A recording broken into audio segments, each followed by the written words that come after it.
Yang merasa hidupnya tidak ringan siapa? Hari ini para jamaah sekalian, yang merasa hidupnya tidak ringan, tidak lancar, siapa kira-kira? Yang pertama kemungkinannya berarti dia sudah di surga, Pak. Ya, makanya hidupnya itu ringan. Atau kemungkinan yang kedua, dia itu seorang muslim yang tidak kenal dengan dirinya. Atau makanya kalau ada bayi yang tidak menangis, itu bahaya. Kenapa? Karena tidak sesuai dengan fitrah Allah Subhanahu wa ta'ala. Orang tua kita telah memberikan cintanya tanpa pamrih. Yuk balas mereka dengan kebaikan abadi, yakni dengan berwakaf Al-Quran atas nama mereka. Wakaf sekarang, pahala selamanya.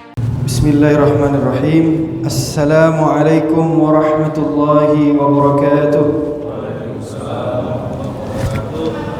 Alhamdulillah, alhamdulillahi rabbil alamin.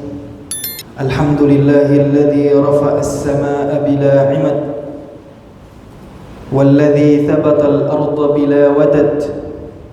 Subhanaka ya Rabb, jalla thana'uk wa 'azama sya'nuk, wa nahnu 'ibaduka wa 'abiduk. Subhanak. Allahumma salli wa sallim ala sayyidina Muhammad wa ala alihi at-tahirin at-tayyibin wa ala ashabihi ghurril mayamin wa sallim tasliman katsiran ya rabbal alamin. Alhamdulillah, bapak-bapak sekalian, jamaah, mungkin ada ibu-ibu yang sholat juga ya. Kita mengucapkan, mari kita mengucapkan bersama alhamdulillah. Alhamdulillah. Kenapa, Pak? Karena kita mendapatkan kenikmatan yang luar biasa ya. Jadi kenikmatan itu yang hakiki sebetulnya ya. Dalam sudut pandang syariat, itu bukan kita sehat yang hakiki sebetulnya. Bukan kita sehat, bukan kita punya harta banyak, tetapi ketika kita diizinkan oleh Allah Subhanahu wa ta'ala untuk berhamba kepada beliau. Dan alhamdulillah kita baru saja melaksanakan sholat maghrib berjamaah. Itu hukumnya wajib, Pak. Dan ibadah yang wajib itu ibadah yang paling tinggi, mengalahkan ibadah yang sunnah. Jadi mari kita mengucapkan alhamdulillah. Nah, supaya majelis kita barokah, bapak-bapak sekalian, mungkin kita awali terlebih dahulu dengan sholawat ya. Mungkin dari tim bisa ditampilkan ya, supaya kita baca sholawatnya bareng-bareng sama-sama nih. Nah, bisa dibuka. Oh belum? Oh pada hafal ya? Masya Allah. Ya, kita sama-sama membaca sholawat Jibril, Pak. Ini sholawat yang sangat barokah, luar biasa.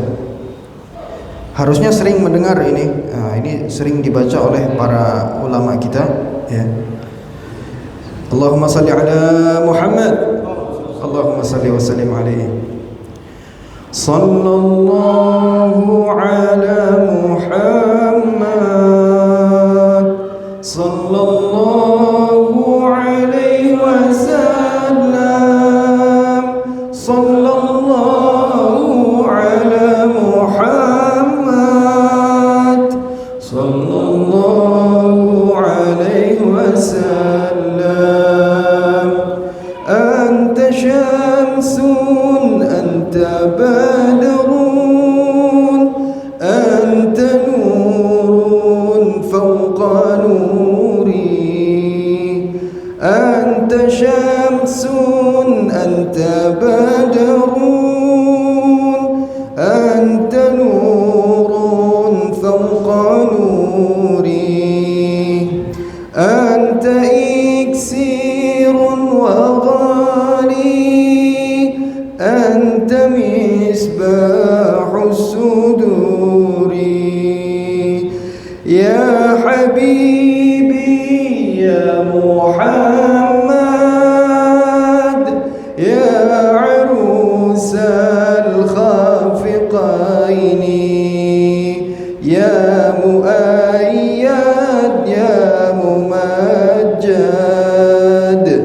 Ya Imam al-Qiblataini.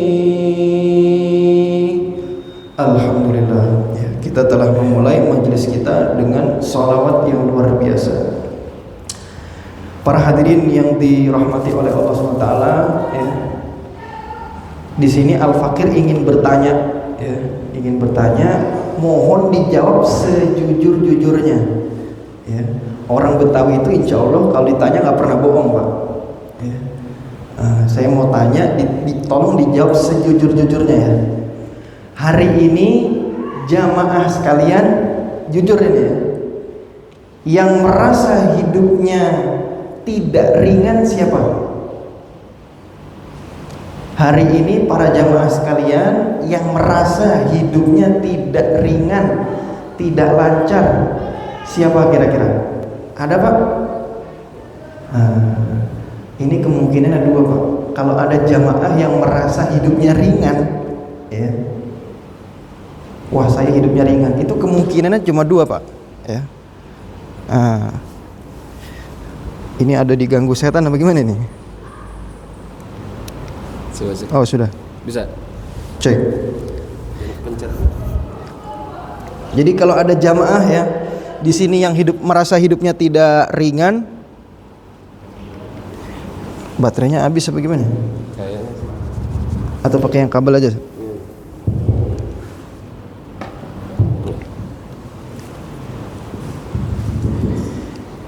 Jadi yang merasa hidupnya, mati lagi nih, masya Allah. Mati juga.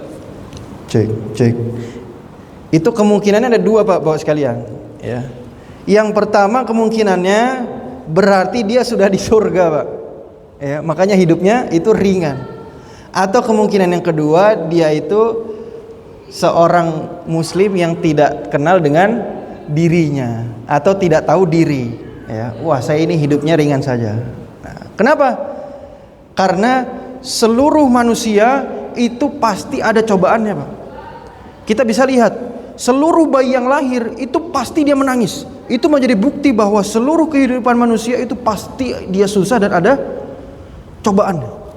Dan itu fitrah ya. Makanya kalau ada bayi yang tidak menangis itu bahaya. Kenapa? Karena tidak sesuai dengan fitrah Allah Subhanahu wa ta'ala.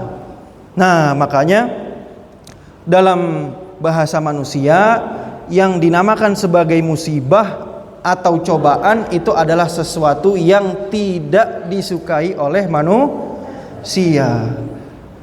Ada orang Pak kerja ya, narik ojek, tiba-tiba bannya meletus ya, bolong, dan yang paling musibahnya lagi ya, itu meletusnya tanggal tua ya. Kenapa tanggal tua? Karena tidak ada duit Pak. Ban bocor mau diakalin gimana, nggak bisa. Ya, ada orang ya, dia baru kerja, ternyata dapat telepon bahwasannya dia baru di PHK. Musibahnya lagi apa? Ketika dia pulang rumah, ya istrinya marah-marah. Itu musibah apa musibah Pak? Itu dinamakan sebagai musibah. Nah itu belum tentu. Ya, makanya dalam bahasa manusia, ini bahasa manusia ya, yang dinamakan sebagai musibah itu adalah cobaan. Tetapi dalam bahasa keimanan yang namanya musibah itu adalah sesuatu yang lain. Ya, mari kita buka dalam surat Al-Baqarah. Allah Subhanahu wa taala berfirman, "Wala nabluwannakum bisyai'im minal khaufi wal ju'i wa naqsim minal amwali wal anfusi wath tsamarat wa basyiris sabirin." Mungkin biar tambah berkah ya Bapak-bapak sekalian, ini kita baca ayatnya bersama-sama ya. Kelihatan nggak Pak kira-kira Pak? Kelihatan? Yang di ujung Pak kelihatan nggak Pak? Kelihatan ya? Waduh, itu tuh ya, ini musibah itu. Nggak bisa lebih gede lagi ya?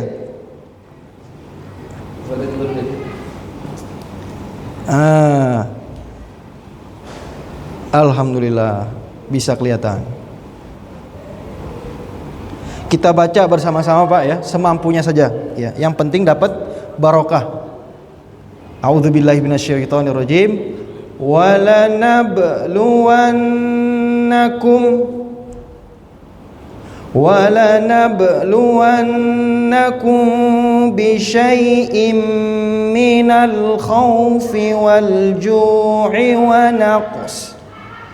ونقص من الأموال والأنفس والثمرات. Yang terakhir kita baca bareng-bareng, Pak. Wabasyiris sabirin. Sekali lagi, Pak, yang terakhir. Wabasyiris sabirin. Ternyata dalam bahasa keimanan, Pak, musibah itu bukan sesuatu yang dibenci manusia, tetapi dia adalah pertolongan khusus yang diberikan oleh Allah Subhanahu wa taala. Secara logika, Pak, kalau kita berbicara kesenangan, kebahagiaan, harusnya orang-orang yang rajin sholat berjamaah itu orang yang paling kaya, Pak. Harusnya orang-orang yang rajin puasa, yang rajin ibadah itu harusnya orang-orang yang sehat selalu. Harusnya para jamaah ini yang sholat sering di masjid, harusnya keluarganya itulah keluarga yang paling bahagia. Tapi ketika kita melihat di fakta, Pak, kira-kira seperti itu enggak? Ternyata tidak. Berapa banyak jamaah? Mungkin jamaah di sini alhamdulillah ya diberikan keluasan rezeki. Saya lihat ini wajahnya wajah-wajah yang bahagia, Pak. Allahumma amin. Ya, di sini bahagia, pulang wallahu alam, Pak ya. Nah, kita doakan semoga terus bahagia. Amin ya rabbal alamin. Buktinya apa, Pak? Ini. Walanabluwannakum, dan aku ini Allah Subhanahu wa taala berfirman, akan kami uji coba, akan berikan cobaan, minal khauf, ketakutan, wal ju', kelaparan, wa naqsim minal amwal, dan kurangnya harta. Terus apa lagi? Watsamarat wa basyiris, dan juga kekurangan bahan pangan, kekeringan, buah-buahan kekurangan, krisis. Tetapi kata Allah apa yang terakhir? Wa basyiris sabirin. Maka ternyata musibah dalam kacamata keimanan, dia adalah upaya khusus dari Allah Subhanahu wa taala untuk membedakan mana hambaku yang benar-benar cinta denganku dan mana hamba-hamba palsu. Makanya kata Imam Al-Baghawi dalam tafsirnya kitab Ma'alimut Tanzil, ya, Imam Al-Baghawi Asy-Syafi'i, gelarnya Burkanuddin. Beliau mentafsirkan apa? Maksud dari Allah SWT memberikan cobaan, litumayyiza ahlil khair min ahlis syarr, untuk membedakan mana para hambaku yang pelaku kebaikan dan mana hambaku yang dia adalah ahlus syarr. Kalau kita buka tafsir Ibnu Katsir, Pak, itu lebih jelas lagi, ya.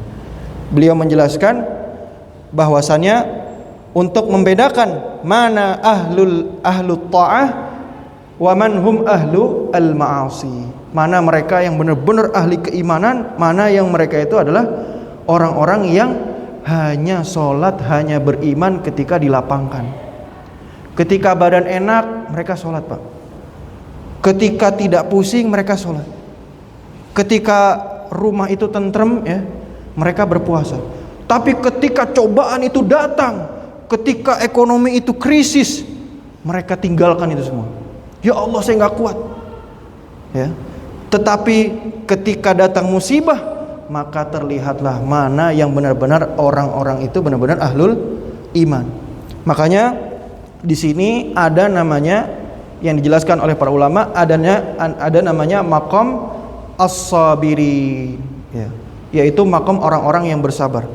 Orang-orang maqam as-sabirin ini dia lebih tinggi daripada sudah menaik, ya, sudah melewati maqam ahlul mukminin.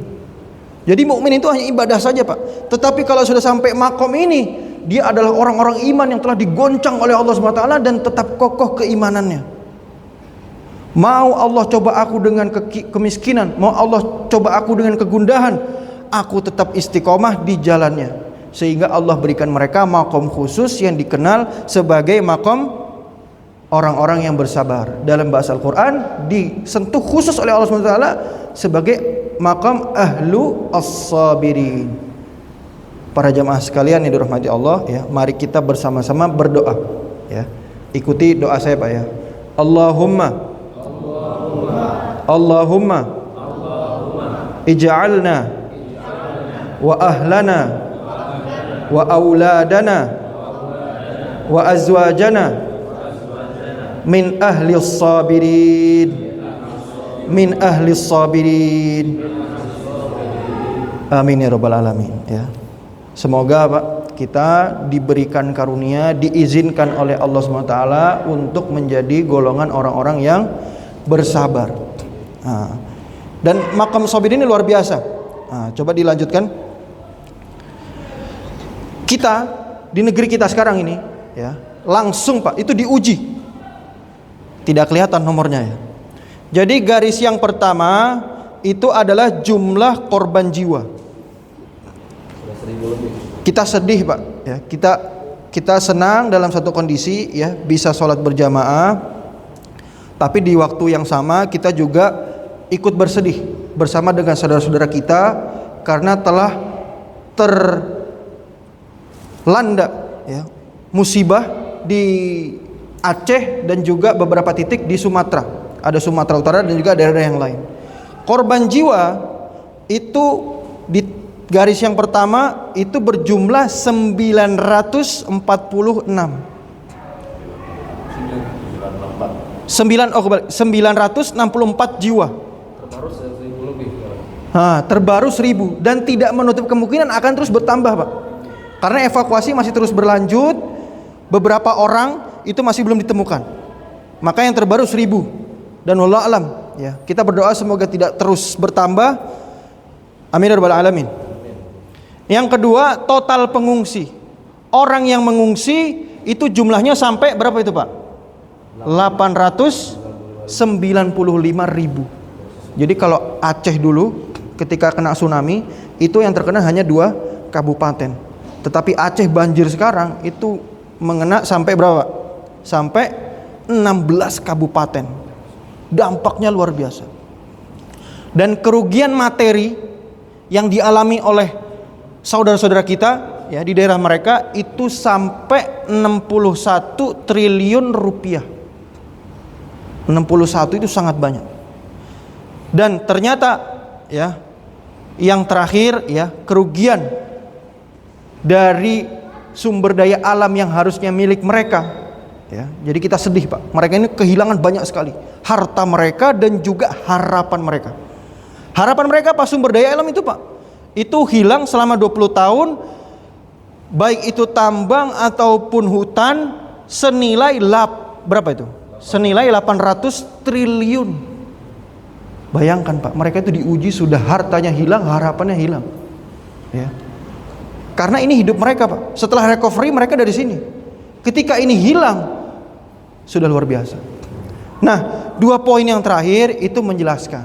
Nah, ini pelajaran yang selanjutnya. Jadi musibah itu ada yang dia adalah takdir dan juga qada Allah Subhanahu wa taala. Tetapi ternyata ada juga musibah yang dia itu akibat dari ulah tangan manusia. Enggak percaya? Inilah yang diberitakan oleh Allah Subhanahu wa taala. Zaharal fasadu fil barri wal bahri bima kasabat aydin nas, ya. Bima kasabat aydin nas. Telah tampak kerusakan di darat dan juga di laut akibat upaya tangan manusia. Banyak orang enggak percaya Pak sama ayat ini. Akhirnya apa? Akhirnya Allah tunjukkan langsung itu. 2 baris terakhir ini menunjukkan bahwasannya ada musibah yang di tengah-tengah sekarang ini ada upaya oleh manusia itu. Ya. Takdir itu Allah, memang, tapi ada takdir yang itu akibat oleh tangan manusia. Ya. Apa dalilnya? Ini. Ya. Surat Ar-Rum ayat 41. Maka luar biasa. Negara kita ini diguncang, saudara-saudara ini diguncang, diberikan ujian, musibah yang sangat luar biasa. Nah, selanjutnya kira-kira keajaiban di balik musibah, ya. Inilah yang ditanamkan oleh Islam. Wah, ini luar biasa, Pak. Tidak ada keimanan, tidak ada konsep yang semulia ini kecuali diajarkan oleh baginda Rasul sallallahu alaihi wasallam. Yang pertama, telah kita ketahui bahwasannya musibah tadi itu ada ulah yang disebabkan oleh manusia. Ya. Datanya sudah sangat jelas tadi. Ya. Yang pertama sebetulnya alhamdulillah ya, di satu sisi kita bisa selamat Pak, di sini tidak terkena musibah. Yang kedua, innalillahi wa inna ilaihi raji'un. Saudara-saudara kita diberikan cobaan. Nah, Islam mengatakan bahwasannya ketika terjadi musibah, yang pertama ini sebetulnya menjadi pintu kebaikan untuk negara kita. Maka kita sama-sama berdoa semoga musibah ini cepat selesai dan menjadi pintu kebaikan bagi negara Indonesia kita. Amin ya rabbal alamin. Kenapa? Karena yang pertama, musibah tersebut akan menjadikan pemimpin kita sadar, taubat. Dan alhamdulillah sekarang sudah kerasa. Beberapa pejabat yang dulunya serampangan sekarang mulai apa? Mulai takut Pak. Mulai takut, mulai was-was, dan itu kita benar-benar rasakan. Ya, betul apa betul Pak? Betul? Betul, ya. Kita rasakan.